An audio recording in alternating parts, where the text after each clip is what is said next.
السلام علیکم ورحمۃ اللہ وبرکاتہ۔ ان الحمد للہ رب العالمین والعاقبۃ للمتقین والصلاة والسلام علی سید الانبیاء والمرسلین نبینا محمد وعلی آلہ واصحابہ ومن تبعہم بإحسان الی یوم الدین۔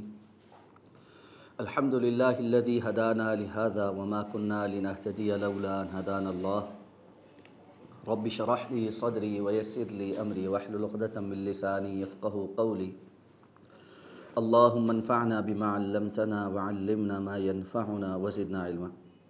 اللہ تعالیٰ کے فضل و احسان سے سورۃ البقرہ کی آیت نمبر 82 تک ہمارا سبق مکمل ہو چکا ہے، اور آیت نمبر 83 سے انشاءاللہ آج ہمارے سبق کا آغاز ہو۔ اعوذ باللہ من الشیطان الرجیم، بسم اللہ الرحمن الرحیم۔ وَإِذْ أَخَذْنَا مِيثَاقَ بَنِي إِسْرَائِيلَ لَا تَعْبُدُونَ إِلَّا اللَّهَ وَبِالْوَالِدَيْنِ إِحْسَانًا وَذِي الْقُرْبَى وَالْيَتَامَى وَالْمَسَاكِينِ وَقُولُوا لِلنَّاسِ حُسْنًا وَأَقِيمُوا الصَّلَاةَ وَآتُوا الزَّكَاةَ ثُمَّ تَوَلَّيْتُمْ إِلَّا قَلِيلًا مِّنكُمْ وَأَنتُم مُّعْرِضُونَ۔ وَإِذْ أَخَذْنَا مِيثَاقَكُمْ لَا تَسْفِكُونَ دِمَاءَكُمْ وَلَا تُخْرِجُونَ أَنفُسَكُم مِّن دِيَارِكُمْ ثُمَّ أَقْرَرْتُمْ وَأَنتُمْ تَشْهَدُونَ، ثُمَّ أَنتُمْ هَٰؤُلَاءِ تَقْتُلُونَ أَنفُسَكُمْ وَتُخْرِجُونَ فَرِيقًا مِّنكُم مِّن دِيَارِهِمْ تَظَاهَرُونَ عَلَيْهِم بِالْإِثْمِ وَالْعُدْوَانِ وَإِن يَأْتُوكُمْ أُسَارَىٰ تُفَادُوهُمْ وَهُوَ مُحَرَّمٌ عَلَيْكُمْ إِخْرَاجُهُمْ أَفَتُؤْمِنُونَ بِبَعْضِ الْكِتَابِ وَتَكْفُرُونَ بِبَعْضٍ فَمَا جَزَاءُ مَن يَفْعَلُ ذَلِكَ مِنكُمْ إِلَّا خِزْيٌ فِي الْحَيَاةِ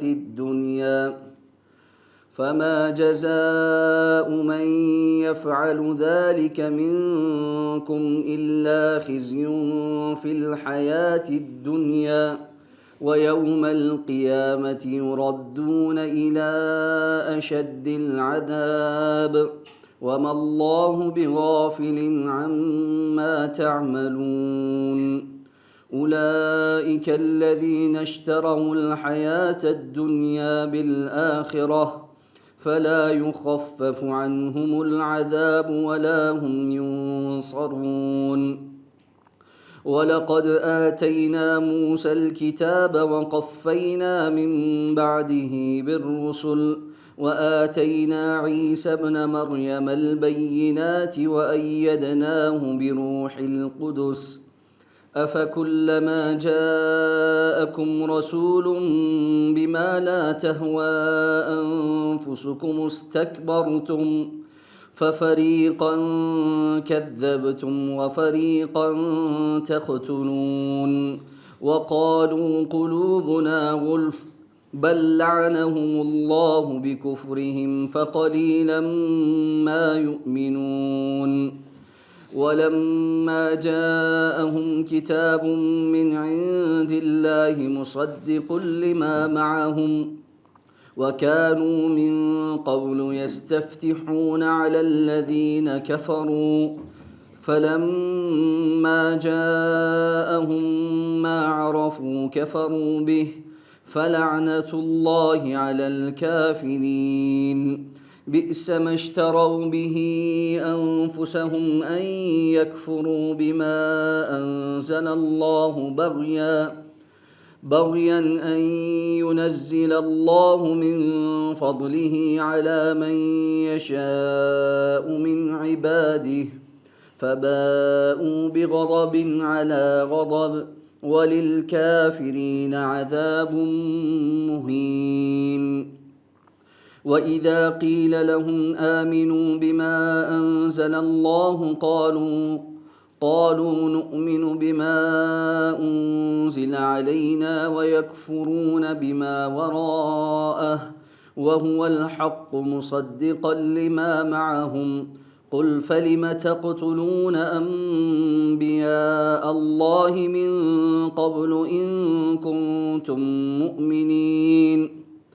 وَلَقَدْ جَاءَكُم مُوسَىٰ بِالْبَيِّنَاتِ ثُمَّ اتَّخَذْتُمُ الْعِجْلَ مِن بَعْدِهِ وَأَنتُمْ ظَالِمُونَ وَإِذْ أَخَذْنَا مِيثَاقَكُمْ وَرَفَعْنَا فَوْقَكُمُ الطُّورَ خُذُوا مَا آتَيْنَاكُم بِقُوَّةٍ وَاسْمَعُوا قَالُوا سَمِعْنَا وَعَصَيْنَا وَأُشْرِبُوا فِي قُلُوبِهِمُ الْعِجْلَ بِكُفْرِهِمْ قُلْ بِئْسَ مَا يَأْمُرُكُم بِهِ إِيمَانُكُمْ إِن كُنتُم مُّؤْمِنِينَ قُلْ إِن كَانَتْ لَكُمُ الدَّارُ الْآخِرَةُ عِندَ اللَّهِ خَالِصَةً مِّن دُونِ النَّاسِ فَتَمَنَّوُا الْمَوْتَ إِن كُنتُمْ صَادِقِينَ وَلَن يَتَمَنَّوْهُ أَبَدًا بِمَا قَدَّمَتْ أَيْدِيهِمْ وَاللَّهُ عَلِيمٌ بِالظَّالِمِينَ وَلَتَجِدَنَّهُمْ أَحْرَصَ النَّاسِ عَلَىٰ حَيَاةٍ وَمِنَ الَّذِينَ أَشْرَكُوا يَوَدُّ أَحَدُهُمْ لَوْ يُعَمَّرُ أَلْفَ سَنَةٍ وما هو بمزحزحه من العذاب أن يعمر والله بصير بما يعملون الحمد لله رب العالمين وَإِذْ أَخَذْنَا مِيثَاقَ بَنِي إِسْرَائِيل اور جب ہم نے بنی اسرائیل سے میثاق لیا، پختہ عہد لیا، لا تعبدون الا اللہ کہ تم اللہ کے سوا کسی کی عبادت نہ کرو گے، وبالوالدین احسانا اور والدین کے ساتھ احسان کرو گے، وذی القربیٰ اور قرابت داروں کے ساتھ، والیتامیٰ اور یتیموں کے ساتھ، والمساکین اور مسکینوں کے ساتھ، وقولوا للناس حسنا اور لوگوں سے اچھی بات کہو گے، واقیموا الصلاۃ اور نماز قائم کرو گے، وآتوا الزکاۃ اور زکوٰۃ ادا کرو، ثم تولیتم اور پھر تم پھر گئے، الا قلیلا منکم سوائے تم میں سے تھوڑے، وانتم معرضون اور تم منہ پھیرنے والے تھے۔ وَإِذْ أَخَذْنَا مِيثَاقَكُمْ جب ہم نے تم سے پختہ عہد لے لیا، لا تسفکون دماءکم کہ تم اپنے خون نہیں بہاؤ گے، ولا تخرجون انفسکم من دیارکم اور نہ اپنے آپ کو اپنے گھروں سے باہر نکالو گے، ثم اقررتم پھر تم نے اقرار کر لیا، وانتم تشہدون اور تم خود گواہی دیتے ہو، ثم انتم ہؤلاء پھر تم ہی وہ لوگ ہو کہ تقتلون انفسکم اپنے آپ کو قتل کرتے ہو، وتخرجون فریقا منکم من دیارہم اور اپنے میں سے ایک گروہ کو ان کے گھروں سے نکالتے ہو، تظاہرون علیہم بالاثم والعدوان اور ان کے خلاف ایک دوسرے کی گناہ اور زیادتی پر مدد کرتے ہو، وَإِن يَأْتُوكُمْ أُسَارَىٰ اور اگر تمہارے پاس کچھ قیدی آ جائیں تُفَادُوهُمْ تو تم ان کا فدیہ بھی دیتے ہو، وَهُوَ مُحَرَّمٌ عَلَيْكُمْ إِخْرَاجُهُمْ حالانکہ اصل میں ان کا نکالنا تم پر حرام تھا۔ أَفَتُؤْمِنُونَ بِبَعْضِ الْكِتَابِ کیا تم کتاب کے بعض پر ایمان لاتے ہو، وَتَكْفُرُونَ بِبَعْضٍ اور بعض کا تم انکار کرتے ہو، فَمَا جَزَاءُ مَن يَفْعَلُ ذَلِكَ مِنكُمْ تو اس کا کیا بدلہ ہونا چاہیے تم میں سے جو ایسا کرے، الا خزی فی الحیات الدنیا سوائے اس کے کہ دنیا کی زندگی کے اندر رسوائی، ویوم القیامت اور قیامت کے روز یردون الی اشد العذاب وہ لوٹائے جائیں گے ایک شدید عذاب کی طرف، جو یعنی زیادہ شدید عذاب کی طرف، وما اللہ بغافل عما تعملون اور اللہ تعالیٰ غافل نہیں ہے اس سے جو تم عمل کرتے ہو۔ اولئک الذین اشتروا الحیات الدنیا بالآخرہ یہ وہ لوگ ہیں جنہوں نے دنیا کی زندگی آخرت کے بدلے میں خریدی ہے، فلا یخفف عنہم العذاب سو ان پہ سے عذاب ہلکا نہیں کیا جائے گا، ولا هم ینصرون نہ ان کی مدد کی جائے گی۔ وَلَقَدْ آتَيْنَا مُوسَى الْكِتَابَ البتہ یقیناً ہم نے موسیٰ کو کتاب عطا کی، وقفینا من بعدہ بالرسل، اور ان کے بعد پے در پے بہت سے رسول بھیجے، وآتینا عیسی ابن مریم البینات، اور ہم نے عیسیٰ جو کہ بیٹے تھے مریم کے ان کو کھلی نشانیاں یا بینات عطا کی، وأیدناہ بروح القدس، اور انہیں روح القدس کے ساتھ قوت بخشی۔ افکلما جاءکم رسول، پھر جب کبھی بھی کوئی رسول تمہارے پاس آئے، بما لا تہوی انفسکم، وہ چیز لے کر جو تمہارے نفسوں کو اچھی نہیں لگتی تھی، استکبرتم، تو تم نے تکبر اختیار کیا، ففریقا کذبتم، تو ان میں سے ایک گروہ کو تم نے جھٹلا دیا، وفریقا تقتلون، ایک گروہ کو تم نے قتل کر دیا، وقالوا قلوبنا غلف، اور انہوں نے کہا کہ ہمارے دل ایک غلاف کے اندر لپٹے ہوئے ہیں، بل لعنہم اللہ، بلکہ اصل یہ ہے کہ اللہ نے ان پر لعنت کر دی ہے، بکفرہم، ان کے کفر کی وجہ سے، فقلیلا ما یؤمنون، تو پس بہت کم ایمان لاتے ہیں، ولما جاءہم کتاب من عند اللہ، اور جب ان کے پاس اللہ کے ہاں سے کتاب آئی ہے، مصدق لما معہم، جو تصدیق کرنے والی ہے جو ان کے پاس ہے، وکانوا من قبل یستفتحون علی الذین کفروا، اور حالانکہ وہ اس سے پہلے ان لوگوں پر فتح کا مطالبہ کرتے تھے یا فتح طلب کرتے تھے جنہوں نے کفر کیا، فلما جاءہم، تو پس جب وہ چیز ان کے پاس آ گئی، ما عرفوا، جسے انہوں نے پہچان لیا، کفروا بھی، تو وہ اس کے ساتھ انکار کرنے لگے، فلعنت اللہ علی الکافرین، تو پس کافروں پر اللہ کی لعنت ہے، بئس ما اشتروا بہ انفسہم، بری ہے وہ چیز جس کے بدلے انہوں نے اپنے آپ کو بیچ ڈالا ہے، ان یکفروا، کہ انہوں نے انکار کر دیا، بما انزل اللہ، جو اللہ نے نازل فرمایا، بغین، بغاوت کرتے ہوئے، سرکشی کرتے ہوئے، ان ینزل اللہ من فضلہ علی من یشاء من عبادی، اس ضد سے یا اس عداوت سے، اس بغاوت سے کہ اللہ رب العزت نے اپنا کچھ فضل اپنے بندوں میں سے جس پر چاہتا ہے نازل کرتا ہے، فباؤوا بغضب علی غضب، پس وہ لوٹے غضب در غضب لے کر، وللکافرین عذاب مہین، اور کافروں کے لیے رسوا کن عذاب ہے، وَإِذَا قِيلَ لَهُمْ، جب ان سے کہا جاتا ہے، آمنوا بما انزل اللہ، اس پر ایمان لاؤ جو اللہ نے نازل کیا ہے، قالوا، تو کہتے ہیں، نؤمن بما انزل علینا، ہم ایمان لاتے ہیں اس پر جو ہم پر نازل کیا گیا ہے، وَيَكْفُرُونَ بما وراء، اور انکار کرتے ہیں جو اس کے علاوہ ہے، وَهُوَ الْحَقُّ مُصَدِّقًا لِمَا مَعَهُمْ، حالانکہ وہ حق ہے اور تصدیق کرنے والا ہے جو ان کے پاس ہے، قل، آپ کہہ دیجئے، فَلِمَ تَقْتُلُونَ أَنْبِيَاءَ اللَّهِ، تو پس کیوں تم قتل کرتے تھے اللہ کے انبیاء کو، من قبل، اس سے پہلے، ان کنتم مؤمنین، اگر تم ایمان والے تھے، وَلَقَدْ جَاءَكُم مُوسَىٰ بِالْبَيِّنَاتِ، اور بلا شبہ یقیناً موسیٰ تمہارے پاس واضح نشانیاں لے کر آئے،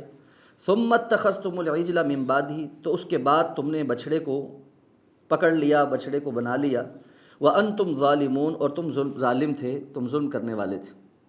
وَإِذْ أَخَذْنَا مِيثَاقَكُمْ، اور جب ہم نے تم سے پختہ عہد لیا، وَرَفَعْنَا فَوْقَكُمُ الطُّورَ، اور تمہارے اوپر طور کو یا پہاڑ کو بلند کر دیا،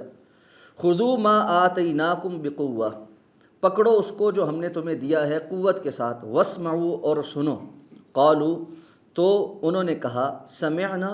ہم نے سن لیا، وعصینا، اور ہم نے نہیں مانا، وَأُشْرِبُوا فِي قُلُوبِهِمُ الْعِجْلَ بِكُفْرِهِمْ، اور ان کے کفر کی وجہ سے ان کے دلوں میں بچھڑے کی محبت پلا دی گئی، قل، آپ کہہ دیجئے، بئس ما یأمرکم بہ ایمانکم، کیسی بری چیز ہے جس کا حکم تمہیں تمہارا ایمان دیتا ہے، ان کنتم مؤمنین، اگر تم مومن ہو، قل، آپ کہہ دیجئے، ان کانت لکم الدار الآخرۃ عند اللہ، اگر آخرت کا گھر اللہ کے ہاں تمہارے لیے ہے، خالصتاً، خالص صرف تمہارے لیے، من دون الناس، لوگوں کو چھوڑ کر، فتمنوا الموت، تو پس موت کی تمنا کرو، ان کنتم صادقین، اگر ہو تم سچے، ولن یتمنوہ ابدا، اور وہ ہرگز کبھی بھی اس کی آرزو نہیں کریں گے، بما قدمت ایدیہم، بوجہ اس کے جو ان کے ہاتھوں نے آگے بھیجا ہے، واللہ علیم بالظالمین، اور اللہ تعالیٰ ظالموں کو خوب جاننے والا ہے، وَلَتَجِدَنَّهُمْ أَحْرَصَ النَّاسِ، اور یقیناً آپ انہیں ضرور بضرور سب سے زیادہ لوگوں میں سے حریص جانیں گے علی حیات زندگی پر، ومن الذین اشرکوا اور ان لوگوں میں سے بھی جنہوں نے شرک کیا، یود احدہم ان میں سے ہر ایک چاہتا ہے، لو یعمر الف سنہ کہ وہ کاش 1000 سال کی طویل عمر دے دیا جائے، وما ہوا بمزحزحہ من العذاب ان یعمر حالانکہ اسے عذاب سے بچانے والا نہیں ہے کہ اگر اسے لمبی عمر بھی دے دی جائے، واللہ بصیر بما یعملون اور اللہ تعالیٰ خوب دیکھنے والا ہے جو وہ کر رہے ہیں۔ بنی اسرائیل کے مختلف حرکات اور ان کی اللہ رب العزت کے حکم سے سرتابیوں کا ذکر ہو رہا ہے۔ اللہ تعالیٰ نے ان پر جو نعمتیں کی، ان کا ان نعمتوں کا کفران کرنا، اللہ کے احکامات سے نافرمانی اختیار کرنا، اور پھر ان پر اس نافرمانی کے نتیجے پر آنے والے عذاب، ان سب کا جو ہے نا اکٹھا ہی یہاں پر مختلف آیات میں تذکرہ چل رہا ہے۔ پچھلی آیات میں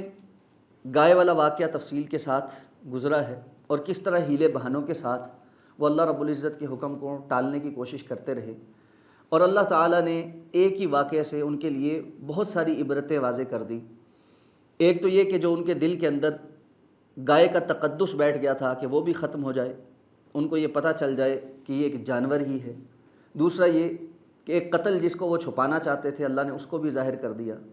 ان کے سامنے یہ نشانی بھی ظاہر ہوئی کہ کس طرح اللہ تعالیٰ مردے کو زندہ کر سکتا ہے، اور اسی طرح اللہ نے باقی مردوں کو بھی ایک دن زندہ کر دینا ہے۔ یہ ساری نشانیاں دیکھنے کے باوجود اللہ تعالیٰ نے فرمایا تمہارے دل سخت ہو گئے،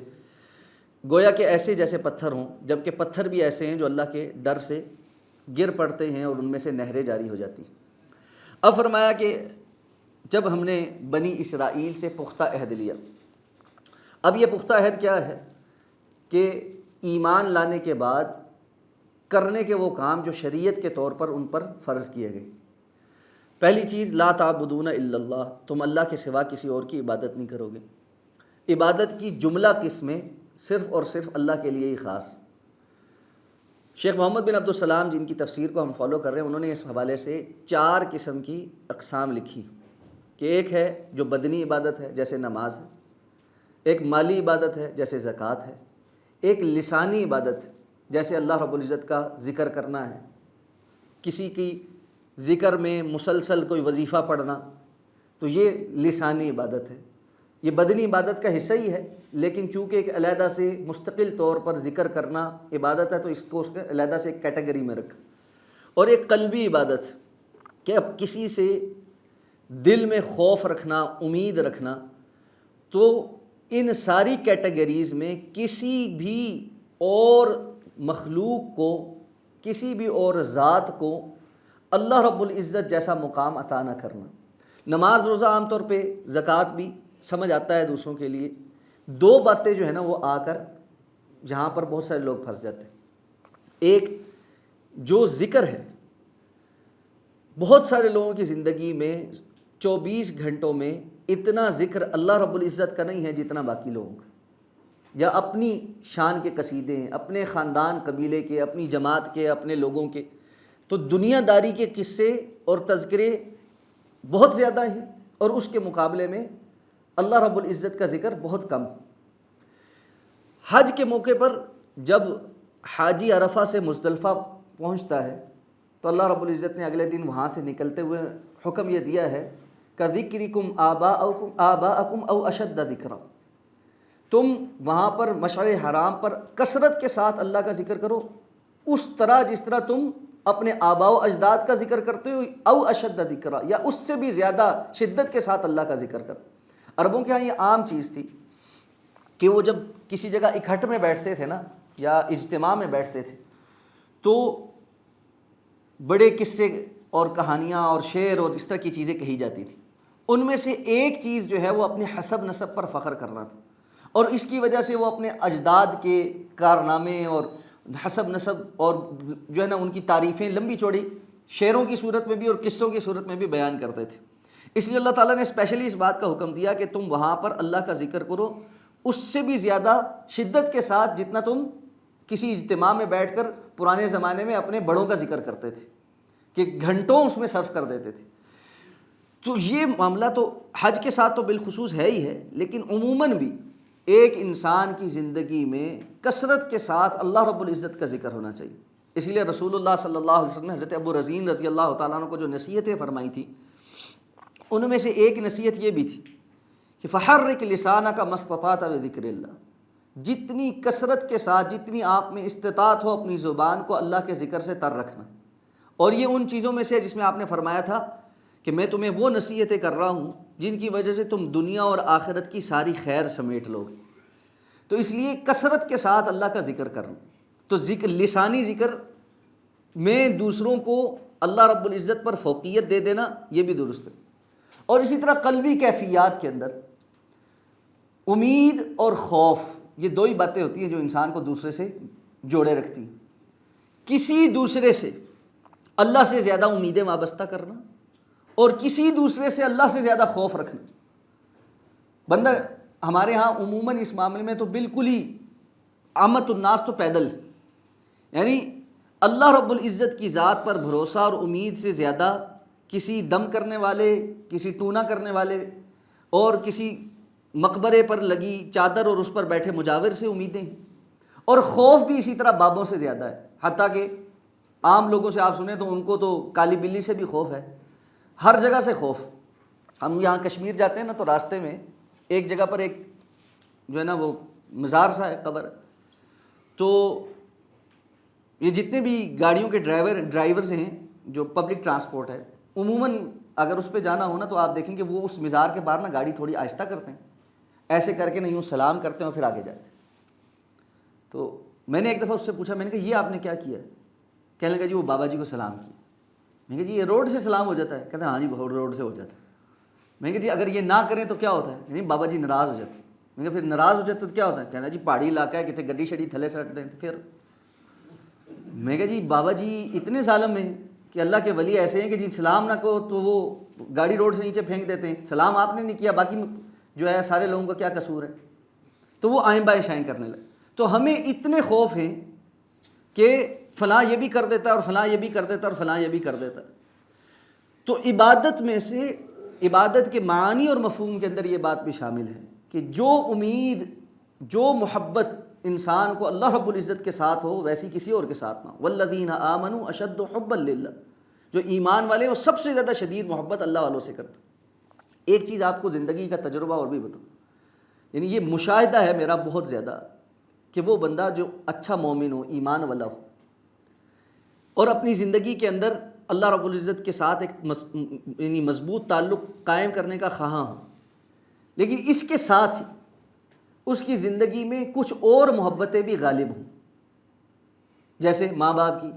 یا بیوی کی یا اولاد میں سے کسی کی یا بہن بھائیوں کی یا دوست احباب میں سے کسی کی۔ اگر وہ محبت اللہ کی محبت پر غالب آنے لگے نا تو اللہ رب العزت ضرور اس کی اس محبت کو توڑ دیتے، اور نتیجتاً وہ پھر اللہ کی طرف رجوع کرتا ہے اور پھر وہ اس چیز کو سمجھنے کی کوشش کرتا ہے، کیونکہ جو ایمان پہ نہیں ہے اس کو تو اللہ رب العزت نے اس طرح کے معاملات میں ایک حد تک اس پر حجت تمام ہونے کے بعد رسی دراز کر دی۔ اس لیے آپ دیکھیں گے کہ بعض لوگ اچھے مومن مسلمان لیکن بعض چیزوں میں بڑے پریشان۔ کیا ہے جی؟ والدین کی محبت میں غلو کی وجہ سے پریشان، اولاد کی محبت میں غلو کی وجہ سے پریشان، اور اللہ رب العزت نے ان کے لیے ان چیزوں میں آزمائش بنا دی۔ ہمارے اساتذہ یہ کہا کرتے تھے اگر آپ کو حلال چیزوں میں کسی چیز کی محبت میں دوام چاہیے، ہمیشگی چاہیے، آپ یہ چاہتے ہیں کہ میری یہ محبت ہمیشہ برقرار رہے، اس محبت کو اللہ کی محبت سے نیچے رکھو، اس محبت کو اللہ رب العزت کی محبت کے تابع رکھو، اللہ آپ کو محبت عطا کر کے رکھے۔ لیکن جس دن آپ نے یہ کوشش کی کہ آپ اس محبت کو اللہ کی محبت پہ غالب کرنے لگ جائیں، اس سے زیادہ شدید محبت کرنے لگ جائے کہ جی میں رہ ہی نہیں سکتا اس کے بغیر، یہ لفظ ہم نے سنا، ہم تو رہ ہی نہیں سکتے۔ بندہ مومن اللہ کے بغیر نہیں رہ سکتا، باقی ساری چیزیں اللہ کی طرف ہی ہیں۔ انا للہ و انا الیہ راجعون کیوں سکھایا؟ ہم اللہ کی طرف سے ہیں، ہم اللہ کے لیے ہی ہیں اور اللہ کی طرف ہی واپس لوٹ کر جانا۔ تو ہر چیز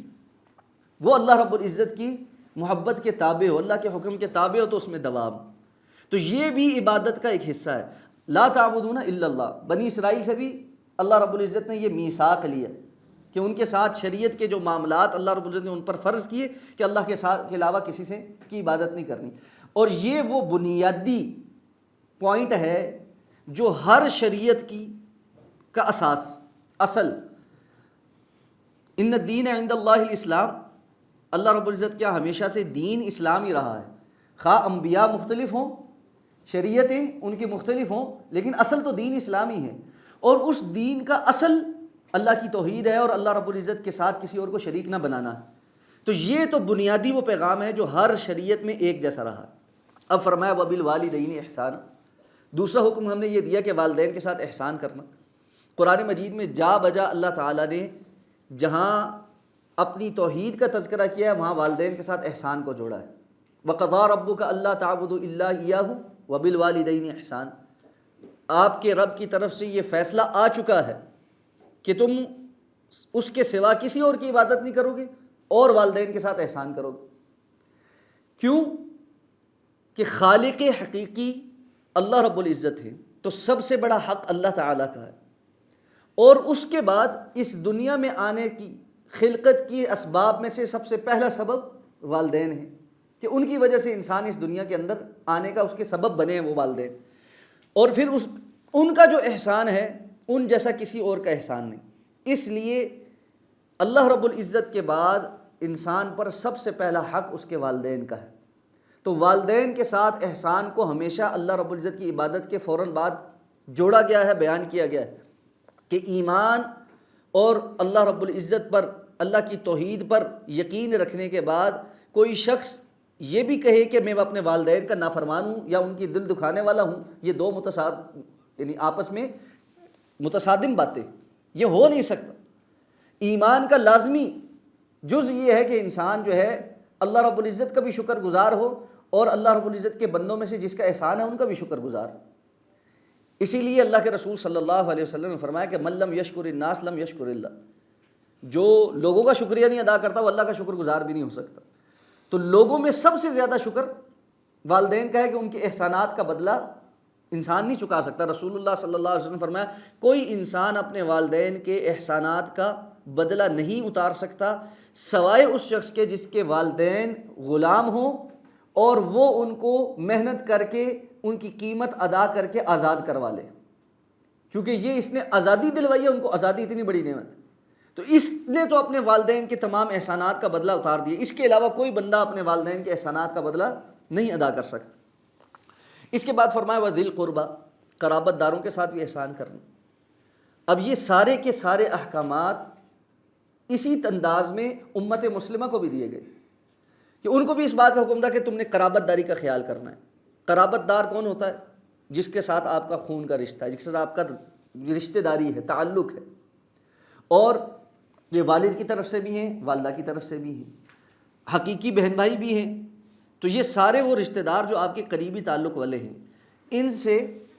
صلہ رحمی کا حکم ہے. صل کہتے جوڑنے کو، صلہ رحمی رحم کے رشتے کو جوڑنا. اس کا کم از کم حد یہ ہے کہ انسان سلام دعا برقرار رکھے. ہوتا ہے رشتہ داروں میں ہر قسم کے لوگ ہوتے ہیں، کچھ تکلیف دہ لوگ بھی ہوتے ہیں، تو بندہ کہتا ہے جی ان سے تو میں نے ملنا ہی نہیں، ان سے آئندہ میں نہیں ملاقات کروں گا. یہ حرام. آپ صلی اللہ علیہ وسلم نے کسی بھی مسلمان کے دوسرے مسلمان کے ساتھ قطع تعلقی کو 3 دن سے زیادہ جائز نہیں قرار دی. ممکن ہے کسی وقت کوئی بات ہو جائے، کوئی کٹ پٹ ہو جائے، کوئی ناراضگی ہو جائے، لیکن مومن 3 دن سے زیادہ اپنے دل کو اتنا میلا نہیں کرتا کہ وہ دوسرے مسلمان سے سلام دعا سے بھی چلا جائے. تو اس سے اوپر کی اجازت نہیں. کم از کم مقدار یہ ہے کہ آپ جہاں ایک دوسرے کو ملیں سلام دعا کریں. اور اس پر بہتر سے بہتر یہ ہے کہ کسی نے برا بھی کیا ہے تو اس کے ساتھ اچھا کریں، اور جو ضرورت پوری کر سکتے ہیں کسی کی وہ پوری کریں. اور یہ بات بھی سمجھنا چاہیے کہ اس احسان میں سے یہ چیز بھی داخل ہے کہ اللہ تعالیٰ نے ہمارے مال میں ہمارے قریبی رشتہ داروں کا حق رکھا ہے. وَآتِ ذَا الْقُرْبَى حَقَّهُ، اللہ تعالیٰ نے فرمایا تم قرابت داروں کو ان کا حق ادا کرو. تو اس لیے قرابت داروں کا ایک حق مال کی صورت میں بھی ہے کہ اگر ان کو کوئی ضرورت ہے اور ہم وہ ضرورت پوری کر سکتے ہیں تو ہم ان کی مالی ضرورت بھی پوری کریں، ہم ان کی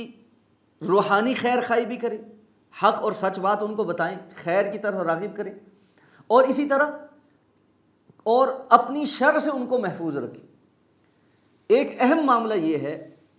کہ اپنی زندگی میں انسان کچھ بڑھ چڑھ کر نہیں کر سکتا تو کم از کم اپنی جو شر ہے اس سے تو دوسروں کو بچا سکتا ہے۔ تو یہ لیول تو مسٹ ہے، یہ تو فرض ہے کہ اپنی شر سے، خواہ وہ زبان کی ہو یا کسی عمل کی ہو۔ ہمارے یہاں ایک بہت بڑا مسئلہ یہ ہے کہ رشتہ دار چونکہ گھروں کے حالات بھی جانتے ہیں، ہمارے عمومی حالات بھی جانتے ہیں، تو ہماری جو گفتگو ہوتی ہے وہ تکلیف پہنچانے والی ہوتی ہے۔ کچھ باتیں زندگی کا حصہ بنا لیں کہ نہیں ان پر گفتگو کرنی، ان پر سوال نہیں کرنا۔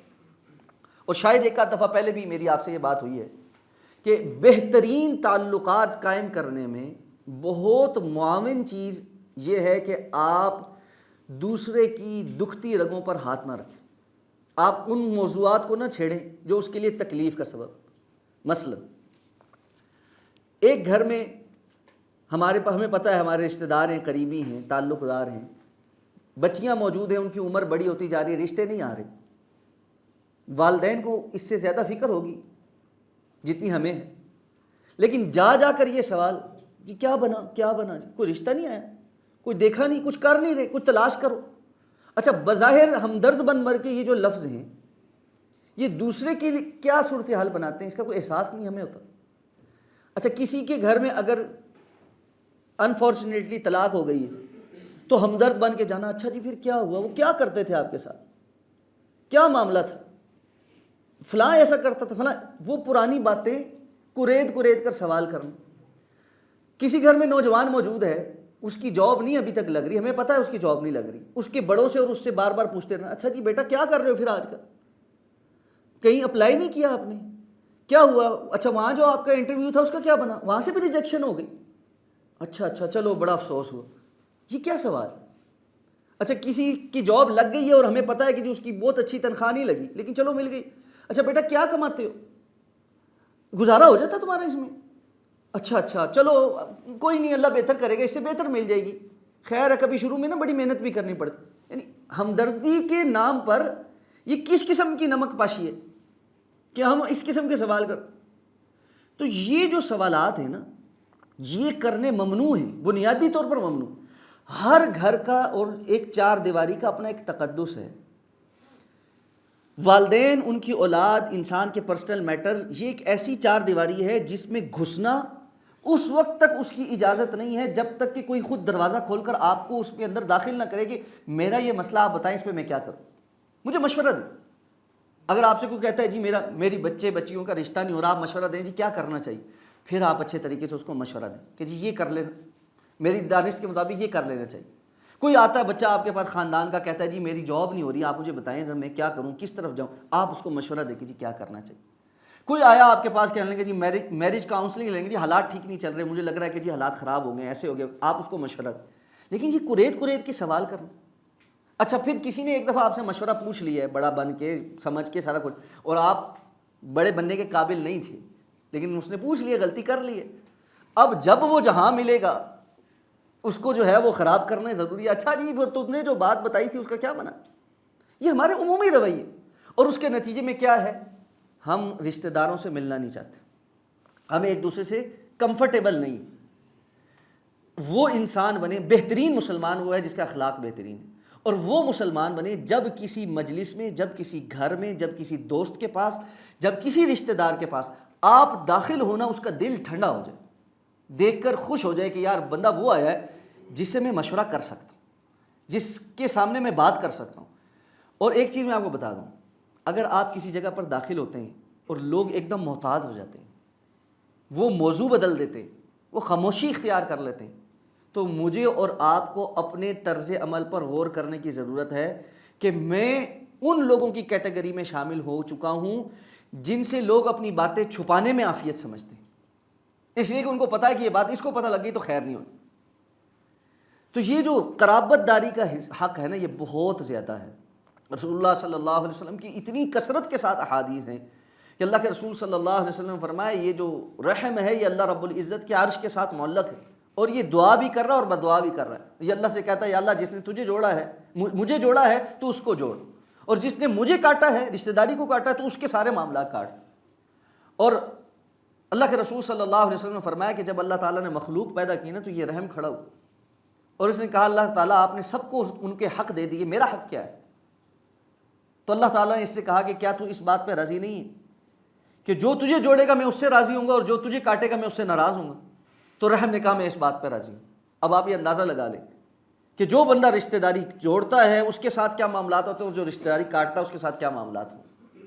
اور اسی لیے اللہ کے رسول صلی اللہ علیہ وسلم نے فرمایا جو یہ چاہتا ہے کہ اس کی زندگی لمبی ہو اور اس کے رزق میں اضافہ ہو فلیصل رحمہ، وہ اپنے رشتہ داری کو جوڑے۔ تو یہاں پر فرمایا ہم نے بنی اسرائیل کو یہ حکم بھی دیا کہ وذی القربیٰ، قرابت داروں کے ساتھ احسان کا معاملہ کریں، والیتامى، اور یتیموں کے ساتھ۔ یتیم وہ ہے جس کی جو ابھی بلوغت پہ نہیں پہنچا اور اس کے والد فوت ہو گیا ہے تو وہ بچہ یتیم ہے۔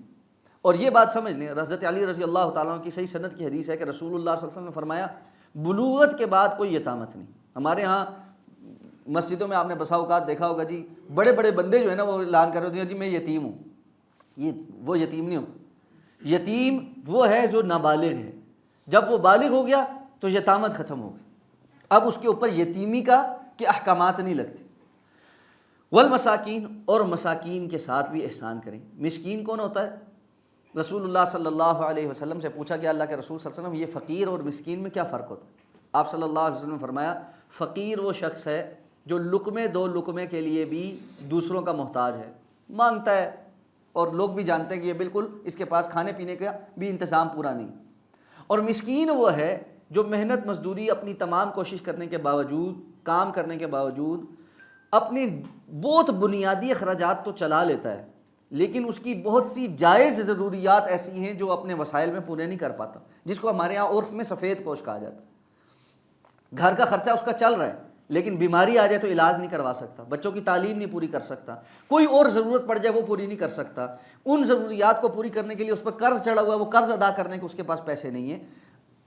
اور ہمارے ارد گرد ایسے بہت سے لوگ موجود ہیں۔ اس لیے اللہ تعالیٰ نے فرمایا کہ اہل ایمان وہ ہیں وفی اموالہم حق معلوم للسائل والمحروم، یہ وہ لوگ ہیں جن کے مالوں کے اندر ایک معلوم حق ہے، ایک حصہ انہوں نے رکھا ہوتا ہے، کس کے لیے؟ للسائل والمحروم، سائل کے لیے، سوال کرنے والے کے لیے بھی اور محروم رہنے کے لیے بھی۔ مفسرین کہتے ہیں سائل کون ہے؟ جو فقیر ہے، جو مانگتا ہے، جو آ کے آپ کو بتاتا ہے جی میری ضرورت ہے۔ مسکین وہ ہے، محروم ہے لیکن سوال نہیں کرتا، لوگوں کے آگے ہاتھ نہیں پھیلاتا۔ لا یسألون الناس الحافا، اللہ تعالیٰ نے فرمایا وہ لوگوں کے سامنے لپٹ لپٹ کر ہاتھ نہیں پھیلاتا کہ مجھے دو مجھے دو، لیکن اللہ تعالیٰ فرماتے ہیں اگر تم غور کرو گے تو ان کے چہروں سے ان کو پہچان سکتے ہو کہ سفید پوشی کا بھرم قائم کر رکھا ہوا۔ یہ وہ لوگ سب سے زیادہ حقدار ہیں کہ ان کے ساتھ احسان کا معاملہ کیا جائے، ان کی جائز ضروریات پوری کی جائیں اور احسان کرتے ہوئے ان کی عزت نفس کا خیال کیا جائے۔ ساتھ فرمایا وقولوا للناس حسنا، اور یہ کہ تم لوگوں کے ساتھ اچھی بات کرو۔ سلف سے حسنا کی تفسیر میں یہ بات منقول ہے کہ وقولوا للناس حسنا بمعنی الامر بالمعروف والنہی عن المنکر، لوگوں سے اچھی بات کرو کا مطلب یہ ہے کہ ان کو نیکی کا حکم دو اور برائی سے روکو، اور باقی ہر وہ بات جس کو شریعت نے اچھا کہا ہے وہ کرو اور جس کو شریعت نے برا کہا ہے اس سے رک جاؤ۔ جیسے فحش گوئی ہے، بری بات ہے، شریعت نے منع کیا ہے، غیبت ہے، چغلی ہے، بہتان ہے، جھوٹ ہے، یہ ساری کی ساری باتیں شریعت نے ان سے روکا، یہ بری چیزیں۔ اس کے مقابلے میں اچھی گفتگو کرنا، لوگوں کو خیر خواہی کرنا، ان کی دل جوئی کرنا، ان کو صبر کی اور ایمان کی تلقین کرنا، کچھ اور نہیں کر سکتے تو مسکرا کر ملنا۔ اللہ کے رسول صلی اللہ علیہ وسلم ابتسامک علی وجہک لاخیک لک صدقہ، تمہارے چہرے پر اپنے بھائی کو دیکھ کر آنے والی مسکراہٹ بھی تمہارے لیے صدقہ ہے۔ وقولوا للناس حسنا، یہ تو بنی اسرائیل کا حکم تھا نا، قرآن مجید میں امت محمدیہ کو اس سے بھی آگے والی بات کا حکم دیا۔ وَقُلْ لِعِبَادِي يَقُولُ الَّتِي هِيَ أَحْسَنُ، آپ اللہ کے رسول میرے بندوں کو یہ بات کہہ دیں يَقُولُ الَّتِي هِيَ أَحْسَنُ، وہ بات کرے جو سب سے اچھی ہو۔ وہ حسنہ کا بھی مبالغے والا صیغہ ہے۔ بنی اسرائیل کو صرف اچھی بات کرنے کا حکم تھا، ہمیں سب سے اچھی بات کرنے کا حکم ہے۔ اور سب سے اچھی بات کون سی ہے؟ سب سے اچھی بات وہ ہے جو اللہ اور اللہ کے رسول صلی اللہ علیہ وسلم کی بات، یعنی ہماری ہر بات کتاب و سنت کے میزان پر تلی ہوئی ہونی چاہیے،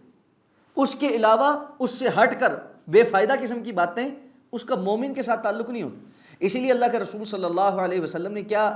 اصول کیا دیا ہے؟ من کان یؤمن باللہ والیوم الآخر فلیقل خیرا او لیصمت، جو اللہ پر اور آخرت کے دن پر ایمان رکھتا ہے اس کو چاہیے کہ یا تو خیر کی بات کرے یا خاموش ہو جائے. یعنی اچھی بات کے بعد اس سے لو کیٹیگری کچھ نہیں ہے. مومن ایمان کا تقاضا یہ ہے کہ اس کی زبان سے ہمیشہ بہترین بات آتی ہے یا خاموشی ہوتی ہے. اس سے کم پر وہ راضی نہیں ہو سکتا. یہ جو لوز ٹاک ہے نا اس کی گنجائش ہمارے دین میں نہیں. اچھا بسا اوقات یہ جب باتیں آپ پڑھتے ہیں تو اس سے یہ نظر آتا ہے کہ جی ہنسی مذاق نہیں ہو سکتا. اس کا مطلب ہے کہ جی گپ شپ نہیں ہو سکتی آپس میں. نہیں، رسول اللہ صلی اللہ علیہ وسلم صحابہ کرام کے ساتھ ہنسی مذاق بھی کر لیتے تھے، گپ شپ بھی کر لیتے تھے، معاملات کے اندر ڈسکشن بھی کرتے تھے. صرف بات احتیاط کتنی ہے؟ احتیاط یہ ہے فحش گوئی نہ ہو، ٹھٹھا نہ ہو، جھوٹ نہ ہو، بہتان تراشی نہ ہو، اور بلا وجہ کی باتیں گھڑی ہوئی نہ ہو. اس کے علاوہ اچھے انداز میں مذاق بھی ہو سکتا ہے، ایک دوسرے کے ساتھ دل جوئی بھی ہو سکتی ہے، اور ایک دوسرے کے ساتھ انسان کو بیٹھ کر یعنی ایک خوشی میسر آنی چاہیے. اس خوشی کے پہلو کو نظر انداز کر کے وہ ہمارے ایک استادوں میں سے ایک استاد کہا کرتے تھے بعض لوگوں پہ تقویٰ بجلی بن کے کرتا ہے، اور ان کی حالت ایسی ہوتی ہے کہ جیسے نا یہ جس طرح آسمانی بجلی گری ہوئی ہوتی ہے نا، وہ بندے کے سب کچھ اڑا کے نہیں، اس کا فیوز اڑا ہوا ہوتا ہے اور اس نے وہ اپنے اوپر تقوی کا ایک جھوٹا لبادہ اڑا ہوا ہوتا ہے. متقی انسان عبوسن قمطریرہ نہیں ہوتا. کیا آپ دیکھیں گے وہ سارا ٹائم ایک قنوتیت کے اندر، اور اس نے خاص قسم کے ماتھے پہ تیوری رکھی ہوئی ہے، اور وہ بات بھی جو ہے نا بس بہت ہی نا ایسے کرتا ہے کہ کہیں ذرا سی زیادہ بات اس سے کر لی تو وہ کھا جائے گا. ایسا نہیں ہوتا. یہ بھی ایک غلو، یہ ایک غلط انٹرپریٹیشن ہے ان ساری باتوں کی. قولوا للناس حسنا، اللہ کے رسول صلی اللہ علیہ وسلم کے متعلق کہا تھا آپ سارا وقت مسکراتے رہتے تھے، آپ کی مسکراہٹ نہیں ختم ہوتی تھی. بشاشت اور اچھی بات اور بہترین مشورہ اور ساتھ میں اچھا ہنسی مذاق یہ رسول اللہ صلی اللہ علیہ وسلم کی تمام یعنی محفلوں میں اور مجلسوں میں مل جاتا. اس لیے اللہ کے رسول صلی اللہ علیہ وسلم کی سنت پر عمل. لیکن یہ جو ہمارا ایک مذاق بن گیا نا کہ جھوٹے لطیفے، بلا وجہ کی باتیں، ادھر ادھر کی باتیں. اچھا کوئی بات نہیں ہوگی، ہم کہیں اچھا جی پھر اور سناؤ، اچھا جی پھر اور سناؤ. کیا سناؤ بھائی؟ اگر کوئی بات نہیں رہ گئی تو بات ختم کر دیں، پھر کوئی اچھا موضوع شروع کر لیں. اگر آپ کے پاس کوئی اچھا موضوع نہیں ہے، مجلس کے اندر کوئی بات نہیں ہو رہی تو مجلس برخاست کر دیں. لیکن ہم کسی اور طرف لے کر جانے کی کوشش کرتے ہیں. اچھا آپ کوئی اچھا موضوع شروع کرنے کی بات کر رہے ہیں نا تو بعض ساتھی ایک دم سے کہہ رہے ہیں اور چھڈو جی کی تسی خشک گلاں لے کے بیٹھ گئے. ٹھیک ہے بھائی، خشک باتیں نہیں، کچھ ضروری باتیں. تو یہ سارا ٹائم اپنے آپ کو ایک ٹھٹے اور مذاق میں رکھنا اس کو پسند نہیں کیا گیا. تو رسول اللہ صلی اللہ علیہ وسلم نے فرمایا لا تکثر الضحک فإن کثرۃ الضحک تمیت القلب. یہ بہت زیادہ ہنسنا، اس کی کثرت نہ کرو، اس لیے کہ بہت زیادہ ہنسنا آپ کے دل کو مردہ کر دیتا ہے. یہ دل کے اوپر ہنسی کا بھی ایک اثر ہے. تو یعنی کھانے میں جس طرح نمک ہے نا، اس کا ایک اثر ہے کہ وہ اس کو ذائقے دار بناتا ہے، لیکن تھوڑی سی اس کی کثرت اس کو کڑوا کسیلا بنا دیتی، بدمزہ بنا دیتی. بالکل اسی طرح انسان کی زندگی میں مزاح اور مزاح اور ان ساری چیزوں کا ایک پورشن ہے. وہ پورشن قائم دائم رہے گا تو انسان حشاش بشاش ایک اچھا اور جو ہے نا ایکسیپٹیبل مسلمان نظر آئے گا. لیکن اگر وہ ایک حد سے بڑھ جائے گا تو اس کے اور پھر جو ہے نا ایک پروفیشنل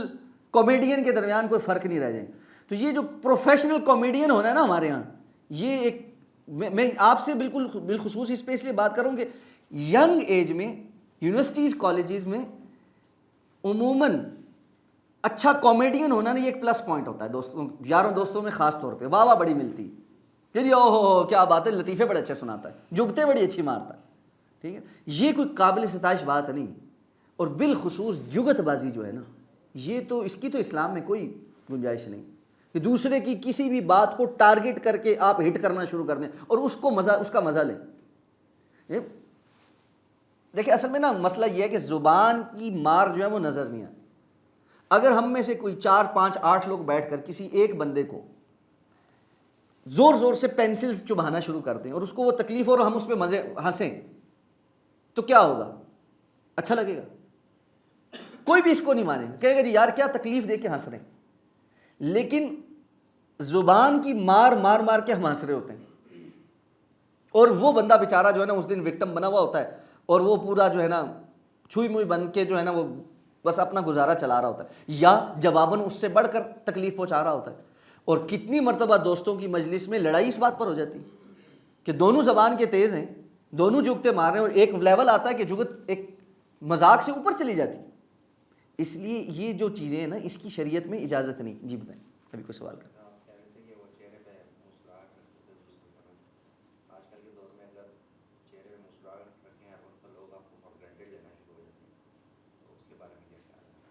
دیکھیں میرے ایک چیز ذہن میں رکھیں، مومن کی اوور آل جو شخصیت ہوتی ہے نا، ٹھیک ہے، اللہ رب العزت کی طرف سے اس کا ایک رعب ہوتا ہے۔ وہ رعب پیدا کرنے سے نہیں آتا، وہ اللہ رب العزت کی طرف سے آتا ہے۔ یہ ذہن میں رکھیں، مصنوعی رعب بنانے سے رعب نہیں آتا۔ جو لوگ ہر وقت مسکراتے نہیں ہیں یا مسکراہٹ کو اپنے چہرے پہ نہیں رکھتے اور رعب بنا کر رکھتے ہیں، کیا ان کے بارے میں لوگ کچھ نہیں کہتے؟ ان کے بارے میں بھی تو کہتے ہیں، ٹھیک ہے۔ تو اس سے پتہ یہ چلتا ہے کہ یہ جو دلوں کے اندر انسان کا جو مقام ہے نا، یہ بنانے سے اور کمانے سے نہیں آتا، یہ اللہ رب العزت کے ساتھ اپنا تعلق بنانے سے آتا ہے۔ اور اس حدیث کو سامنے رکھے کہ جس سے اللہ محبت کرتے ہیں، جبریل کو بلاتے ہیں، پھر آسمانوں پہ منادی ہوتی ہے، پھر وہ محبت دلوں میں اتار دی جاتی ہے، اور جس سے نفرت کرتے ہیں اس کے ساتھ بھی ایسا ہی ہوتا ہے۔ تو اللہ رب العزت کے ساتھ انسان کا ایک تعلق ہے، جس کی وجہ سے بعض لوگوں کے لیے آپ دیکھتے ہیں کہ کتنے دنیا ایسی ہے، آپ اور میں ہم جانتے ہیں کہ جن کے ساتھ زندگی میں آپ کا کبھی ملاقات نہیں ہے اور ان کی محبت دل میں ہے، اور کتنے لوگ ایسے ہیں جو ہمارے قریبی ہیں، اٹھتے بیٹھتے ہمارے ساتھ، لیکن دل میں نفرت ہے ان کے۔ کیوں ہے یہ؟ اس کا کوئی اور میزان ہے نا جو اللہ رب العزت کی طرف سے۔ اس لیے سنتوں پر عمل کریں، اس بات کی فکر نہ کریں لوگ کیا کہیں گے یا لوگ کس طرح سے کہیں۔ لوگ فار گرانٹیڈ لیتے رہیں، کتنا کہ لیں گے؟ اللہ رب العزت نے جو مقام دینا وہ دے کر ہی چھوڑنا ہے، چاہے ساری دنیا ایک طرف ہو جائے۔ وَأَقِیمُوا الصَّلَاةَ، اور نماز قائم کرو۔ بنی اسرائیل کو اس بات کا بھی حکم ملا تھا کہ نماز قائم کرو۔ ظاہر بات ہے ان کی نماز کا طریقہ کار جیسا بھی تھا، جس طرح ان کو حکم تھا پڑھنے کا، لیکن پڑھنے کا حکم تھا۔ اور یہی وجہ ہے کہ معراج پر حضرت موسیٰ علیہ السلام نے بار بار رسول اللہ صلی اللہ علیہ وسلم کو کہا تھا کہ آپ جا کر اپنی امت کے لیے تخفیف کروا لیں، اس لیے کہ مجھے بنی اسرائیل کا بڑا تجربہ ہو چکا، یہ نہیں پڑھنے والے۔ اور حضرت موسیٰ علیہ السلام کا تجربہ بالکل ٹھیک تھا کہ جی 50 کی 5 بھی ہو گئیں، اور اس کے اوپر اللہ کے رسول نے فرمایا اب مجھے حیا آتی ہے کہ میں جا کے اللہ تعالیٰ سے اس سے بھی کم کرواؤں، لیکن کون کتنے ہیں پڑھنے والے؟ وہ ہمارے سامنے ہی۔ وَآتُوا الزَّکَاۃَ، اور زکوٰۃ ادا کرو۔ یہ سارے حکم دیے گئے، ثُمَّ تَوَلَّیْتُمْ، لیکن اس کے باوجود تم پھر گئے، پختہ عہد کرنے کے باوجود پھر گئے۔ إِلَّا قَلِيلًا مِّنْكُمْ، سوائے تم میں سے تھوڑے سے، وَأَنْتُمْ مُعْرِضُونَ، اور تم رخ پھیرنے والے تھے۔ اللہ رب العزت کی طرف سے یہ بھی اپنے بندوں پر کتنا احسان ہے کہ اللہ تعالیٰ ان کی تھوڑوں کی بھی نیکی ضائع نہیں کرتا، یا تھوڑی کی ہوئی نیکی بھی ضائع نہیں کرتا۔ بنی اسرائیل نے اتنے الٹے کام کیے ہیں کہ ان کی اکثریت سارے الٹے کام ہی کرتی تھی، لیکن ان میں سے بھی تھوڑے سے لوگوں نے جو اپنے ایمان پر پختگی اختیار کی، اللہ نے ان کا ذکر بھی یہاں کر دیا کہ الا قلیلا منکم، تم سارے یہ کرتے تھے لیکن تم میں تھوڑے سے لوگ ایسے تھے جو یہ نہیں بھی کرتے تھے۔ تو معاشرہ جیسا بھی ہو جائے نا، یہ آیت ہمیں یہ پیغام دے رہی ہے کہ آپ باقی ساروں سے ہٹ کر بھی صرف اللہ کی رضا کے لیے کوئی کام کر رہے ہیں نا، تو اللہ کے ہاں وہ چیز بہت قدر و منزلت والی، اللہ رب العزت اس کو بھولنے والے نہیں ہیں۔ ان اللہ لا یضیع اجر المحسنین۔ پھر فرمایا ہم نے تم سے پختہ عہد لیا، لا تسفکون دماءکم، تم اپنے خون نہیں بہاؤ گے، ولا تخرجون انفسکم من دیارکم، اور نہ تم اپنے آپ کو اپنے گھروں سے باہر نکالو گے۔ ہونا یہ چاہیے تھا کہ تم دوسروں کے خون نہیں بہاؤ گے اور دوسروں کو ان کے گھروں سے نہیں نکالو گے، لیکن اس بات کو ظاہر کرنے کے لیے کہ تم بنی اسرائیل آپس میں بالکل ایک ہوں، جیسا رسول اللہ صلی اللہ علیہ وسلم کی حدیث میں آتا ہے کہ مسلمانوں کی آپس کی مثال کیسی ہے؟ کجسد واحد، ایک جسم کی مانند ہے۔ اگر اس کے کسی ایک حصے میں تکلیف ہوتی ہے یا بخار ہو جاتا ہے تو سارا جسم بے چین ہو جاتا ہے۔ تو بالکل یہی معاملہ یہاں پر بھی ہے کہ کہہ کریے کہ تم اپنے آپ کو قتل نہیں کرو گے اور اپنے آپ کو گھروں سے نکالو گے، نہیں، معنی یہ کہ بنی اسرائیل آپس میں ایک دوسرے کے خلاف جو ہے نا جنگ نہیں کریں گے، ایک دوسرے کا خون نہیں بہائیں گے، اور نہ کسی اور کی مدد کرتے ہوئے ایک دوسرے کو جلا وطن کریں گے۔ وانتم تشہدون، اور تم اس بات کی گواہی بھی دیتے ہو کہ تمہیں یہ حکم اللہ رب العزت نے دیے ہوئے ہیں، لیکن پھر کیا ہوتا ہے؟ تم ہو کہ تم قتل بھی کرتے ہو، اور تم میں سے ایک گروہ جو ہے وہ دوسروں کو ان کے گھروں سے نکالتا بھی ہے۔ اب یہ آیت کب نازل ہوئی ہے؟ بنیادی طور پہ جب رسول اللہ صلی اللہ علیہ وسلم مدینہ تشریف لائے تو مدینہ کے اندر بنی اسرائیل کے یہودیوں کے 3 قبیلے تھے، بنو قینقاع، بنو نذیر اور بنو قریظہ۔ بنو قینقاع اور بنو نذیر جو ہے یہ اوس کے حلیف تھے، اور بنو قریظہ خزرج کے حلیف تھے۔ اب ہوتا یہ تھا کہ یہ اوس اور خزرج کی آپس میں جب جنگیں ہوتی تھیں تو حلیف ہونے کی وجہ سے ان کو بھی ساتھ دینا پڑتا تھا۔ ان کے جو لوگ جنگ میں ایک دوسرے کے مد مقابل آ جاتے تھے، یہ مجبوری مارے ان کو بھی قتل کرتے تھے، اور ان میں سے جو پکڑے جاتے تھے ان کو قیدی بھی بناتے تھے۔ تو اب اللہ تعالیٰ نے فرمایا کہ تم سے اللہ رب العزت نے یہ پختہ عہد لیا تھا کہ تم ایک دوسرے کا خون نہیں بہاؤ گے، جھگڑا نہیں کرو گے، ایک دوسرے کو جلا وطن یا ان کے گھروں سے نکال باہر نہیں کرو گے، تو تم یہ کیا کرتے ہو کہ تم تقتلون انفسکم، اپنے نفسوں کو قتل بھی کرتے ہو، وتخرجون فریقا منکم من دیارہم، تم میں سے ایک فریق کو دوسرے جو ہے وہ ان کے گھروں سے باہر بھی نکالتے ہیں، اور تم ایک دوسرے کے مخالفت میں گناہ کا ارتکاب کرتے ہوئے دوسروں کی مدد بھی کرتے ہو، یعنی آپس میں جن کے حلیف بنے ہوئے ہو،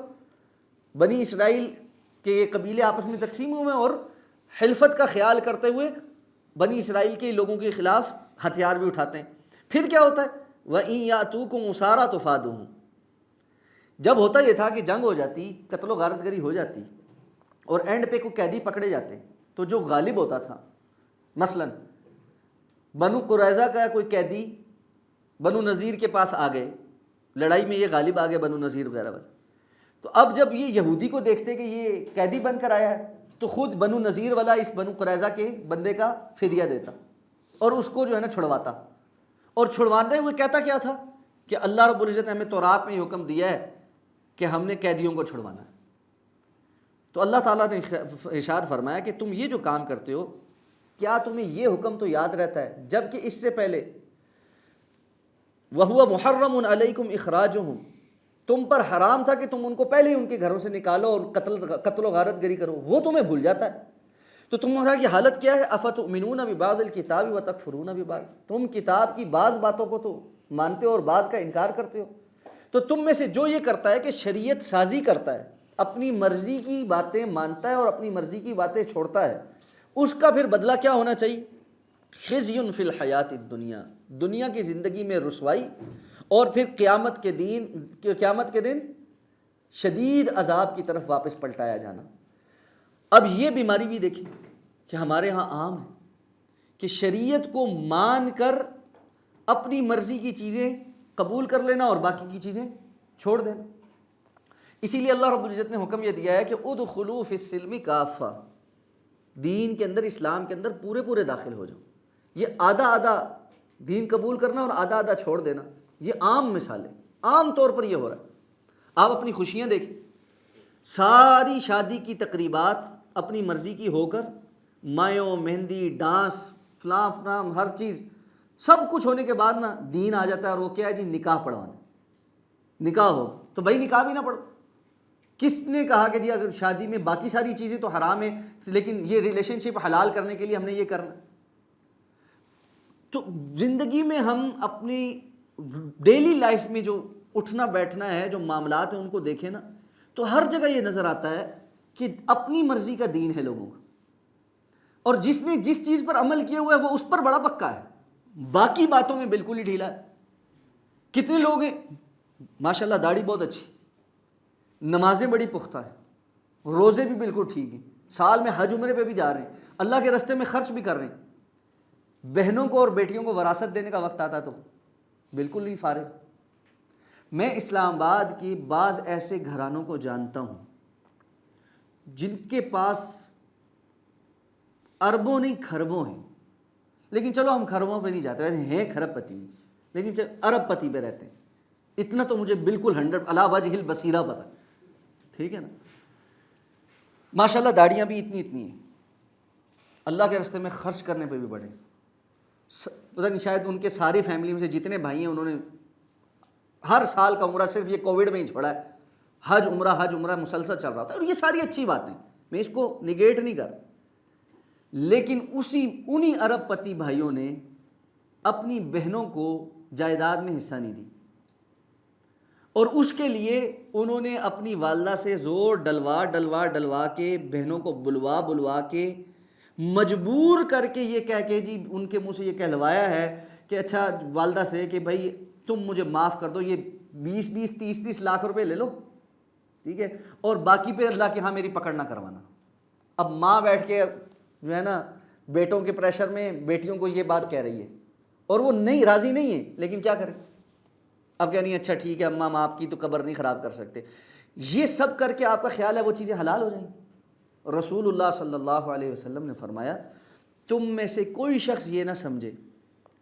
کہ وہ اگر اپنی چرب زبانی کی وجہ سے آ کر میرے پاس کوئی بات بیان کرتا ہے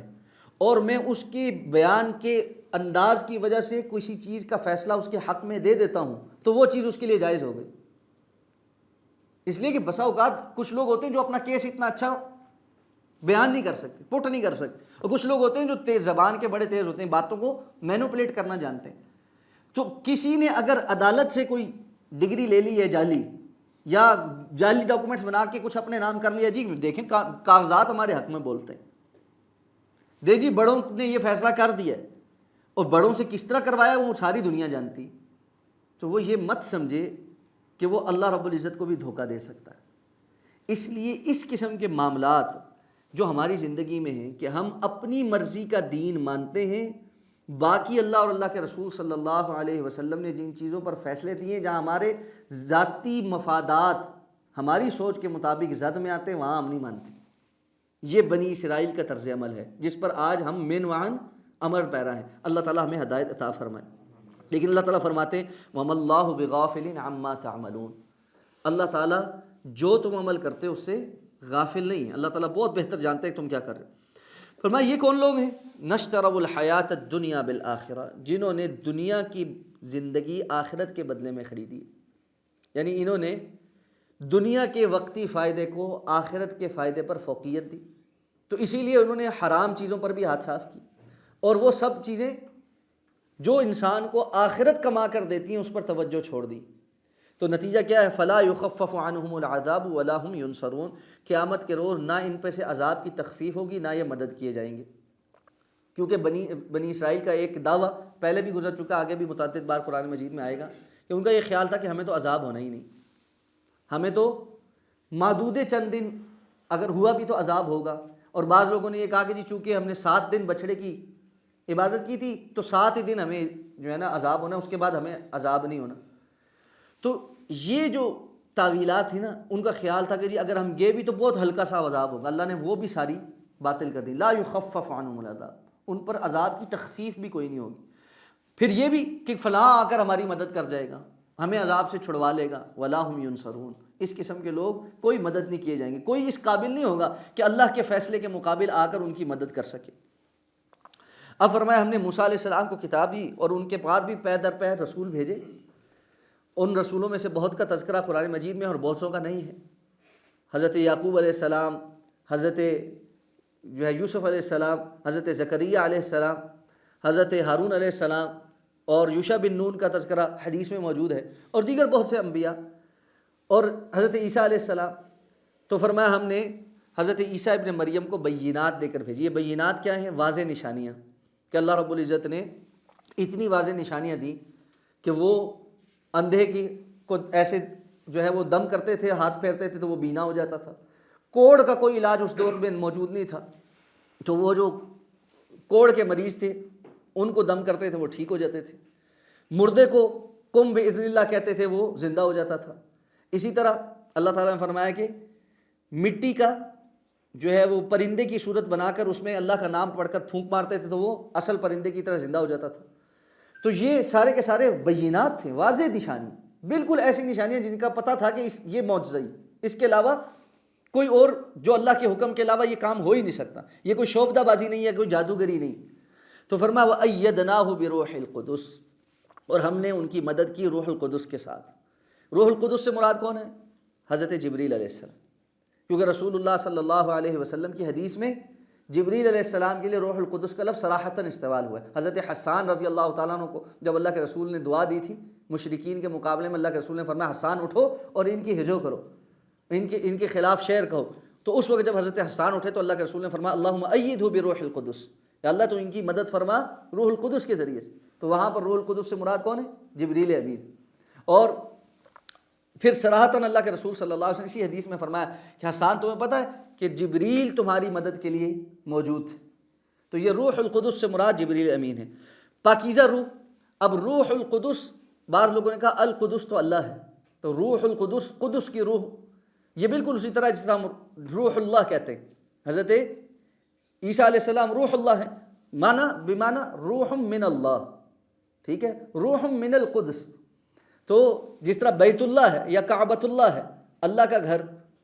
تو یہ نسبت ہے اللہ رب العزت کی طرف، یعنی اللہ رب العزت کی طرف جو چیز منسوب ہو جاتی ہے اس کو اس انداز میں کہتا ہے۔ یہ مراد نہیں ہے کہ اللہ کی ہی نعوذ باللہ روح ہے، یہ معنی کفر اور شرک والا معنی۔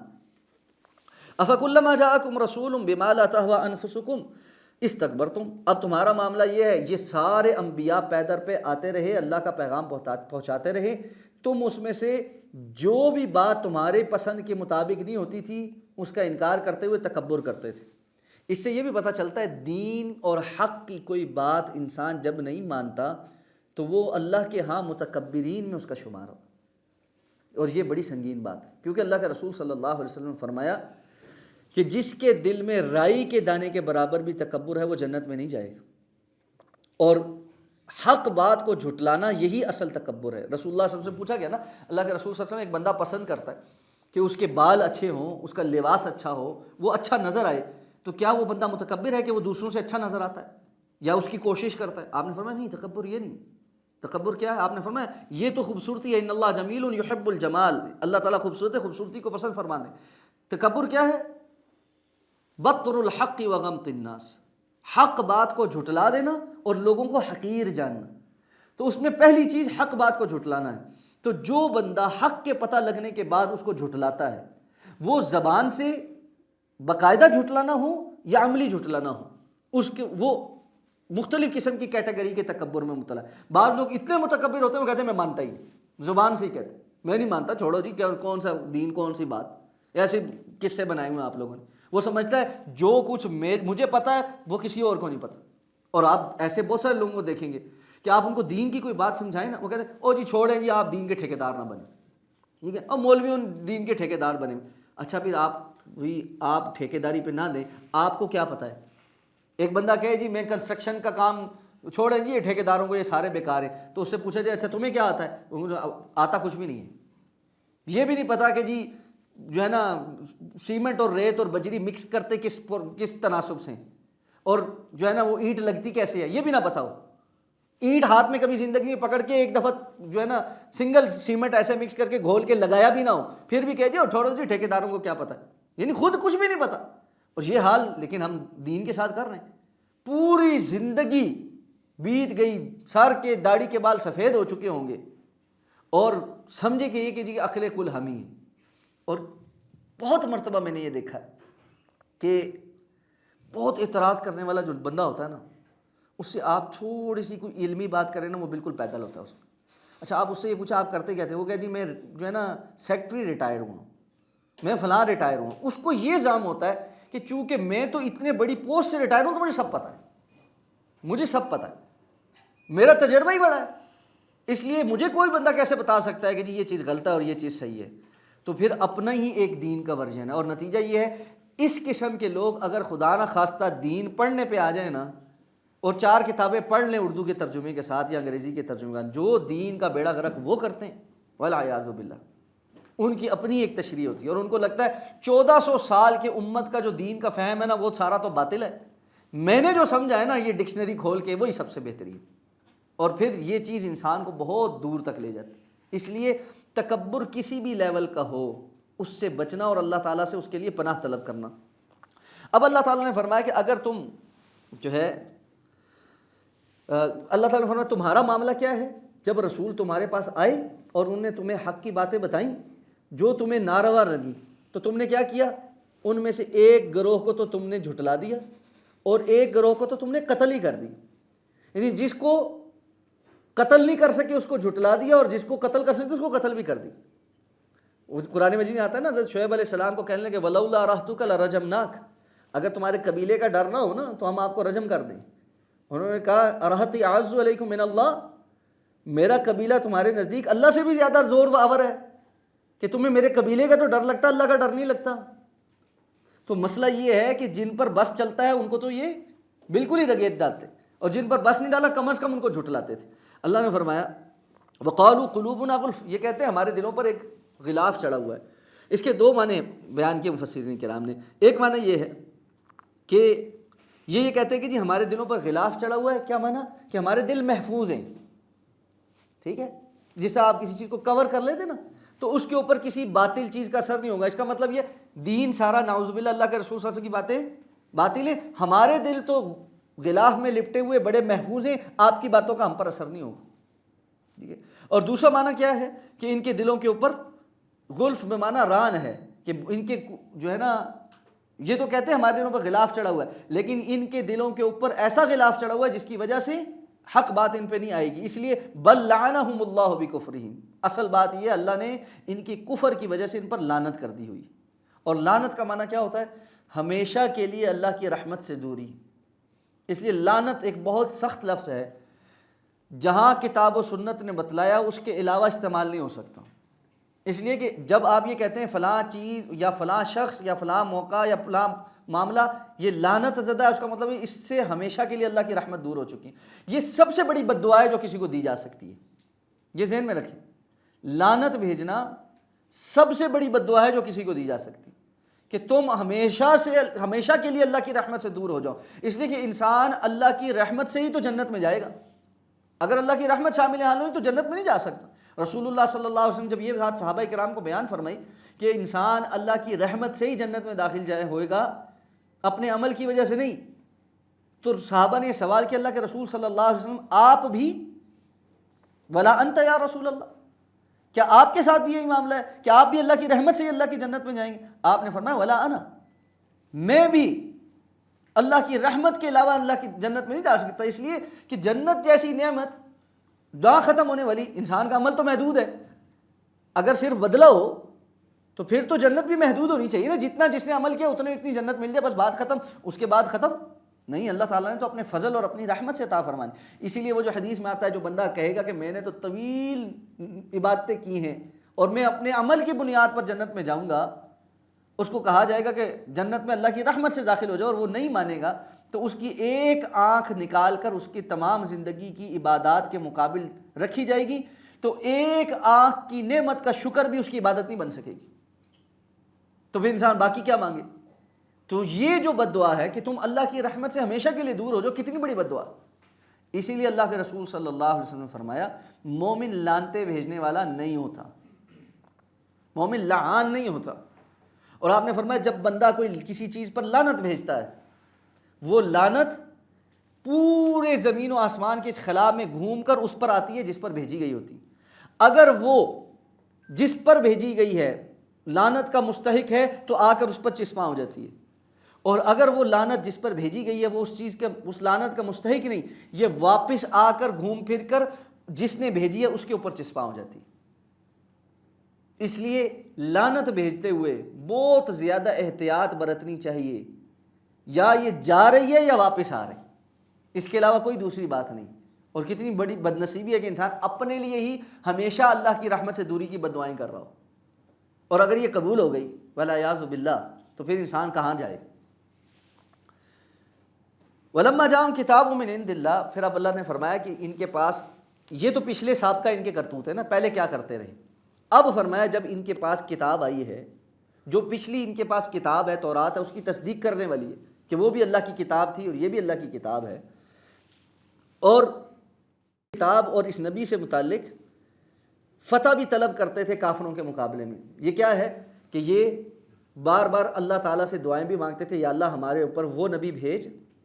جس کے آنے کی وجہ سے ہم اوس خزرج اور باقی تمام عرب کے اوپر فتح یاب ہو جائیں گی، کہ کتابیں ان کی بشارتیں دیتی تھیں۔ اور دوسرا اوس اور خزرج کو بھی یہ بات سناتے تھے کہ ہم عنقریب ایک ایسے نبی آنے والے ہیں، آخری نبی جن پر ایمان لے آئیں گے اور سب جگہ پر ہمارا غلبہ ہوگا۔ اوس اور خزرج کے جلد ایمان لانے کی وجوہات میں سے ایک وجہ یہ بھی تھی کہ انہوں نے بار بار یہود کے منہ سے یہ بات سنی تھی۔ تو اللہ تعالیٰ فرماتے ہیں اس سے پہلے جب کہ یہ جو ہے نا فتح بھی طلب کرتے تھے اس چیز کی وجہ سے، فلما جاءہم ما عرفوا، جب وہ ان کے پاس آئے جس کو انہوں نے پہچان بھی لیا، رسول اللہ صلی اللہ علیہ وسلم کو بھی پہچان لیا، اور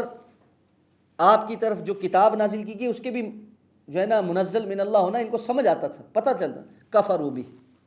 پھر انکاری ہو گئے، اور انکار ہونے کی وجہ ضد ہے اگلی آیت میں جس پہ بات ہو رہی ہے، فلعنۃ اللہ علی الکافرین، تو ایسے انکار کرنے والوں پر اللہ کی لعنت ہے جو حجت تمام ہونے اور تمام تر نشانیاں پہچاننے کے بعد بھی ضد اور عناد میں آ کر، اس لیے کہ ہمارے قبیلے میں سے نہیں ہوا، اس لیے کہ بنی اسحاق میں سے نہیں ہوئے، اس لیے کہ ہم یہودیوں میں سے نہیں ہیں، بنی اسرائیل میں سے نہیں ہیں، تو بس ہم نے مات نہیں ماننی، ایسے لوگوں پر اللہ کی لعنت ہے۔ تو فرمایا بڑا ہی برا ہے جس کے بدلے انہوں نے اپنے آپ کو بیچ ڈالا ہے، کہ یہ اللہ کی کا انکار کرتے ہیں، جو اللہ نے نازل کیا اس کا انکار کرتے ہیں، بغین، ضد کے اندر آ کر، بغاوت پر آ کر، یہ اللہ کے باغی، اور اس بات کے انکاری ہو گئے ہیں کہ اللہ نے اپنا فضل اپنے مرضی سے کسی اور کو دے دیا، یعنی گویا اللہ تعالیٰ اس کا باؤنڈ ہے کہ اللہ تعالیٰ نبوت ان کے مرضی کے مطابق نازل کرتا، ان کی مرضی کے مطابق نازل کی نہیں کی تو اب یہ اللہ سے بھی ناراض ہیں اور اب اللہ کے پابند بھی نہیں۔ اچھا یہ طرز عمل نا یہاں پر تو ہمیں بڑا استغفر اللہ لگتا ہے، لیکن آپ زندگی میں ارد گرد دیکھیں بہت ساری جگہوں پر والعیاذ باللہ ہمارے اپنے اندر پیدا ہو جاتا ہے، فلاں کو یہ چیز مل گئی، یہ اس کو کیسے مل سکتی، اس کو یہ سیٹ کیسے مل گئی، اس کو یہ گاڑی کیسے مل گئی، اس کو یہ ڈگری کیسے مل گئی، اس کے ہاں اولاد کیسے ہو گئی، اس کے بچوں کے رشتے پہلے کیسے ہو گئے، اس کا گھر مجھ سے پہلے کیسے بن گیا، اس کا کاروبار میرے سے زیادہ کیسے چمک گیا۔ یہ ساری باتیں جو اللہ رب العزت کی طرف سے اللہ کا فضل ہے، جو کسی کو عطا فرما دے، ہم ناراض ہو کے بیٹھ جاتے ہیں، پھر شکوہ گناہ بھی ہیں، حسد بھی کرتے ہیں، بغض بھی رکھتے ہیں، اور پھر بہت مرتبہ زبان سے اس کا اظہار کرتے ہوئے نعوذ باللہ اللہ سے بھی شکوہ کرتے ہیں، اور اللہ نے ساڑھے نال ٹھیک ہی نہیں کی تھی۔ میں ایسے کتنی مرتبہ یہ زبان سے لوگوں کے لفظ سن چکا ہوں، والعیاذ باللہ، بھائی اللہ نے ہمارے ساتھ تو اللہ رب العزت نے کوئی رحمت کا معاملہ نہیں کیا۔ جب بندہ ان کو سمجھاتا ہے کہ نہیں یار دیکھو وہ اللہ کا فضل ہے، اللہ نے اس پر دیا ہے، آپ کو بھی تو اللہ نے کتنی نہیں، اور نہیں جی نہیں ہمیں کچھ نہیں ملا، ہم نے جتنی محنت کی ہمیں کیا ملا۔ یہ کون لوگ ہیں جنہوں نے اپنا مطمع نظر، اپنا ٹارگٹ اور گول صرف دنیا کی واہ واہ کو بنایا تھا۔ اور یاد رکھیں جو بندہ دنیا کی واہ واہ کو اپنا ٹارگٹ بناتا ہے اس کے حاصل کچھ نہیں ہوتا، آخر میں وہ تہی دامن، اور وہ ایسے لوگوں کو میں نے سب سے زیادہ ڈپریشن کا اور نفسیاتی مسائل کا شکار دیکھا کہ جو جس کے لیے انہوں نے ساری زندگی محنت کی، at the end of the day جب وہ نہیں مل رہا، لوگوں سے وہ پذیرائی نہیں مل رہی، لوگ آپ کی اس محنت کو نہیں قبول کر رہے، تو آپ کیا کر رہے ہیں، بس جی ہمارے ساتھ تو بڑی زیادتی ہوئی، لوگوں نے ہمارے ساتھ بڑا زیادتی کی، فلاں نے ہمارے ساتھ بڑی زیادتی کی، میرے ساتھ تو میرے سسرال والوں نے بڑی زیادتی کی، میرے ساتھ تو میری ساس نے بڑی زیادتی کی، میرے ساتھ میرے سسر نے بڑی زیادتی کی، میرے ساتھ میرے شوہر نے بڑی زیادتی کی، میرے ساتھ میری بیوی نے بڑی زیادتی کی، میری اولاد بھی ایسی ہی نکلی جی، آگے فلاں ہو گیا جی۔ آپ شکوے شکایتیں سنتے رہیں گے۔ آپ بعض بزرگ ایسے ہیں جن کے پاس بیٹھ جائیں زندگی میں وہ کسی سے خوش نہیں، وجہ کیا ہے، ساری زندگی اس چیز پہ گزاری، تو نتیجتاً نہ وہ کسی سے خوش ہیں نہ ان سے کوئی خوش ہے، کیونکہ اللہ کو راضی کرنا وہ تو مطمع نظر ہی نہیں ہے۔ زندگی میں ہر کام اور ہر چیز اللہ کی خاطر، مومن کے لیے سب سے بہترین جو چیز اللہ نے رکھی ہے نا، وہ یہ ہے کہ اس کو دنیا کی سے کسی بھی عمل کی جزا دنیا میں اوروں سے تو چاہیے ہی نہیں۔ لا نرید منکم جزاء ولا شکورا، ہم تو جزا چھوڑ کے تم سے شکریہ بھی نہیں چاہتے، ہمارا تو بدل ہی اجر ہی اللہ کیا ہے، ان اجری الا علی اللہ، انبیاء کی زبان سے اللہ نے فرمایا میرا اجر تو اللہ کے ہاں ہے۔ تو ہر کام جو ہم نے کرنا ہے، خواہ وہ دنیا کی معاملات میں ہو یا خالصتاً آخرت کے معاملات میں ہو، اس کا اجر جب بندہ اللہ سے تلاش کرتا ہے پھر اس کو نا امیدی نہیں ہوتی، پھر یہ جملے منہ سے نہیں نکلتے او جی نیکی کرنے کا زمانہ نہیں رہا۔ یہ جو جملہ ہے نا ہمارے عام طور پہ ہم سنتے ہیں نیکی کرنے کا زمانہ نہیں رہا، کیوں؟ کیا اللہ رب العزت کے ہاں کرامن کاتبین میں سے یہ دائیں طرف نیکی لکھنے والے بندے کی ڈیوٹی آف ہو گئی ہے کہ اس زمانہ ختم ہو گیا؟ بھئی نیکی کرنے کا زمانہ تو ہمیشہ ہی ہے، اس لیے کہ وہ لکھے گا اور وہ اجر اللہ کے ہاں محفوظ ہے، تو پھر یہ زمانے سے کیا تعلق ہوا؟ وجہ یہ ہے نیکی کرنے کا زمانہ اس لیے نہیں رہا کہ جن لوگوں کے ساتھ ہم نیکی کرتے تھے ان کی آنکھوں میں جو ہم تشکر کے جذبات دیکھنا چاہتے ہیں، ان کی احسان مندیاں جو ہم دیکھنا چاہتے ہیں، اور ہمارے سامنے وہ بچھے چلے جائیں، ہماری جائز ناجائز وہ مانیں اس لیے کہ ہم نے فلاں وقت پہ ان کے ساتھ احسان کیا تھا، اس کا زمانہ نہیں رہا۔ لوگ سیانے ہو گئے، وہ سارا ٹائم آپ کے غلام نہیں کہ وہ آپ کی ہر بات مانتے رہیں گے، تو جب نہیں مانیں گے پھر آپ کہیں گے وہ نیکی کرنے کا تو زمانہ ہی نہیں رہا۔ تو نیکی کرنے کا زمانہ ہے، ریاکاری والی نیکی کرنے کا کوئی زمانہ نہیں، اس سے بچیں۔ اللہ تعالی ہم سب کو محفوظ فرمائے۔ تو اللہ نے فرمایا یہ اس بات پر ناراض ہیں کہ اللہ نے اپنا فضل کہاں، اپنے فیصلہ خود کیوں کیا ہے۔ فباؤوا بغضب علی غضب، ایک تو انکار کرنا ہے نا، دوسرا اللہ کے اوپر یہ الزام تھوپنا یا اللہ رب العزت کے اوپر اس بات پر ناراضگی کرنا اور ضد اور ہٹ درمی کرنے کا نتیجہ یہ ہے، یہ پلٹتے ہیں غضب در غضب حاصل کر کے، ناراضگی در ناراضگی۔ اسی لیے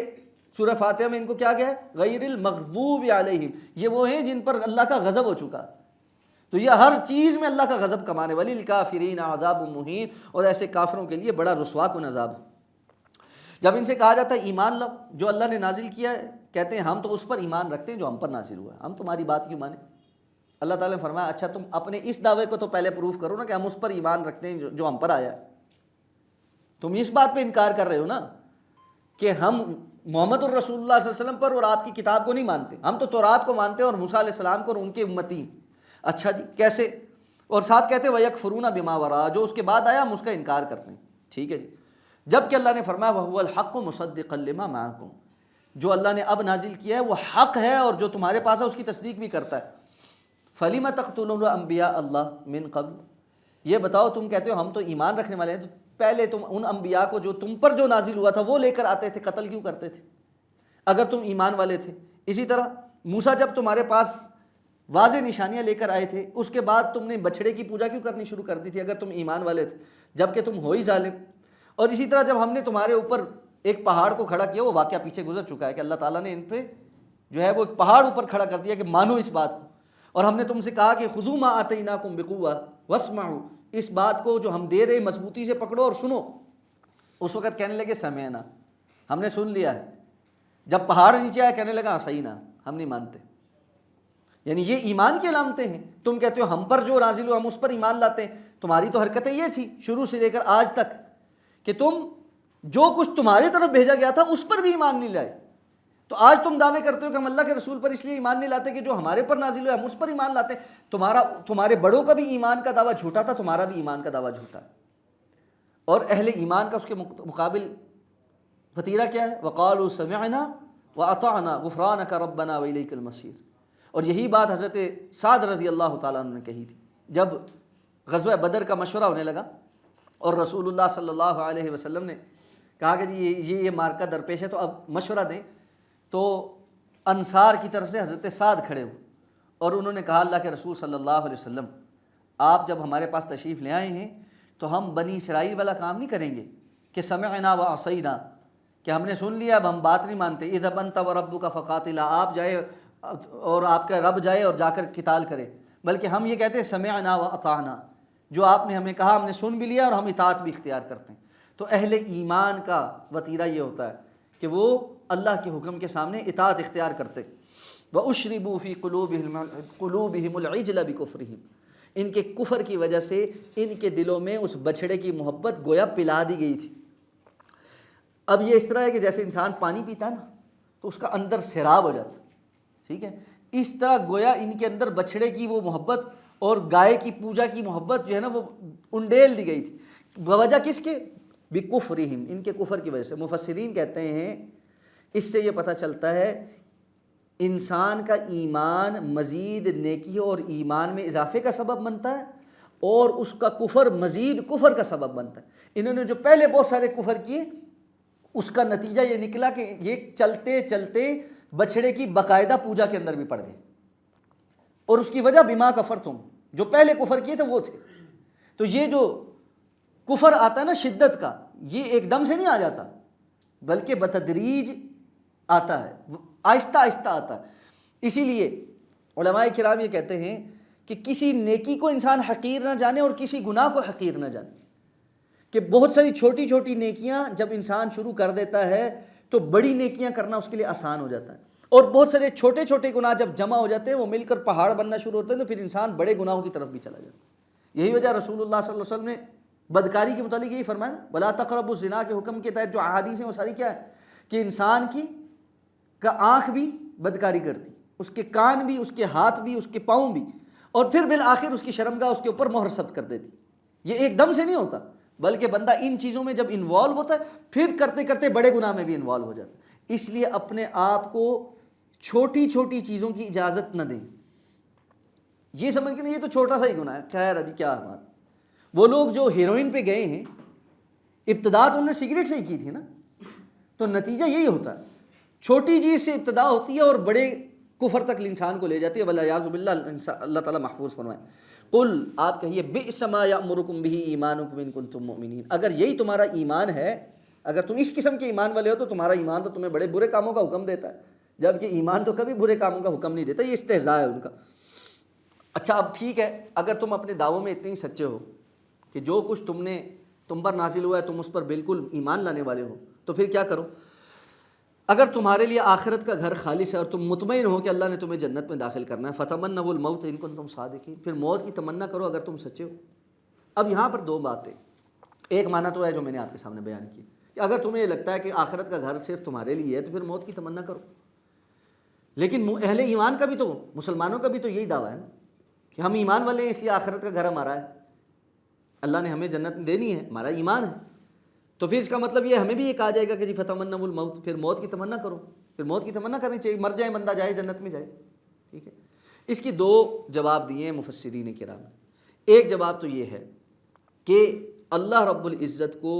پتہ تھا کہ یہ موت کی تمنا کبھی نہیں کریں گے، اسی لیے فرمایا وَلَن يَتَمَنَّهُ ابدا، یہ ہرگز کبھی موت کی تمنا نہیں کریں گے۔ اگر قتال کا وقت آ جائے تو یہ بیٹھ جائیں گے، یہ جہاد بھی نہیں کریں گے، جبکہ مسلمان الحمدللہ قتال کا موقع آیا تھا تو انہوں نے ایمان کی ثابت قدمی دکھائی، اور حضرت سعد بن ابی وقاص نے جو رومیوں کو کہا تھا کہ تم ایک ایسی فوج کے سامنے کھڑے ہو جتنی تمہیں زندگی عزیز ہے اتنی ان کو موت عزیز ہے، کہ ان کو پتہ ہے موت کے بعد جنت ہے۔ تو اہل ایمان تو موت کا سامنا کرتے رہے اور کبھی میدان چھوڑ کر نہیں بھاگے۔ تو ایک معنی تو یہ ہے کہ اہل ایمان کو اگر آپ کہیں گے کہ موت کی تمنا کرو تو یہ صرف یہ نہیں ہے بد دعا کرو، بلکہ یہ ہے کہ جہاد کے میدانوں میں اترو اور اللہ رب العزت کی طرف سے جو تقدیر ہے اس پر راضی ہو۔ تو کوئی اترتا ہے، وہ تو نہیں اترے نہ اب اتر رہے، تو اہل ایمان تو اترتے رہے۔ دوسرا معنی جو زیادہ درست ہے، اور حضرت عبداللہ ابن عباس رضی اللہ تعالیٰ عنہ کا قول اس پہ ثابت بھی ہے، وہ یہ ہے کہ جب یہ مسلمانوں کو یہ ساری باتیں کہتے تھے نا، تو در حقیقت اس آیت کے ذریعے یہود کو مباہلہ کر دیا گیا ہے۔ جیسے نجران کے عیسائیوں کو قرآن مجید میں دوسری جگہ مباہلے کی دعوت دی گئی کہ ندعو ابناءنا وابناءکم ونساءنا ونساءکم وانفسنا وانفسکم ثم نبتہل فنجعل لعنۃ اللہ علی الظالمین۔ تو یہاں پر یہود کو دعوت یعنی مباہلہ ہے کہ ٹھیک ہے اگر یہ بات ہے تو پھر موت کی بد دعا کرو، تم بھی کرو ہم بھی کرتے ہیں، کہ اگر ہم حق پر ہیں تو اللہ رب العزت تمہیں ہمارے سامنے موت دے، اور اگر تم حق پر ہو تو تمہارے سامنے ہمیں موت دے، تو جس کے آخرت کا گھر جس کے لیے خالص ہے وہ اس کو مل جائے گا۔ وَلَن يَتَمَنَّهُ ابدا، ہرگز یہ بات نہیں کہیں گے، اور انہوں نے کبھی کہی بھی نہیں۔ اور سورہ جمعہ کے اندر بھی اس بات کو اللہ رب العزت نے ریپیٹ کیا،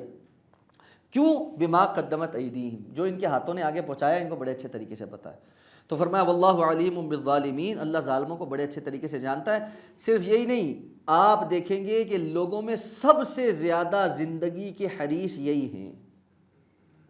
حتیٰ کہ مشرکوں سے بھی زیادہ حریص۔ کیوں؟ مشرکین زندگی کے لیے حریص ہیں لیکن ان کا تو آخرت پر ایمان نہیں تھا نا، وہ تو کہتے تھے ہم مریں گے اور مٹی ہو جائیں گے۔ یہ زندگی پر اس لیے حریص ہیں کہ ان کو اپنے کفر کا بھی پتہ ہے، ان کو پتہ ہے مرنے کے بعد اللہ کے سامنے پیش بھی ہونا ہے، لیکن دنیا کی زندگی میں ایسے شیطان کے ہتھ کنڈے پہ چڑھے ہیں کہ چاہتے ہیں کہ کاش 1000 سال عمر مل جائے اور ہم یہاں پر اپنی مرضیاں پوری کرتے رہیں۔ لیکن اگر 1000 سال زندگی مل بھی جائے تو اللہ نے فرمایا یہ اس عذاب سے بچنے والے نہیں ہیں۔